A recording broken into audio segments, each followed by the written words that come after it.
मेरा नाम सौजन्या है। भारत में शिक्षकों के सम्मान में 1962 से प्रत्येक वर्ष 5 सितंबर को शिक्षक दिवस मनाया जाता है।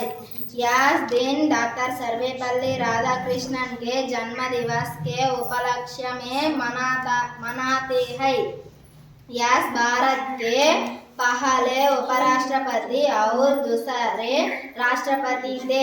प्रत्येक व्यक्ति के जीवन में शिक्षा का महत्वपूर्ण योगदान रहता है। एक छात्र को उसके जीवन की सही दिशा तय करने का मार्ग शिक्षक ही दिखाता है।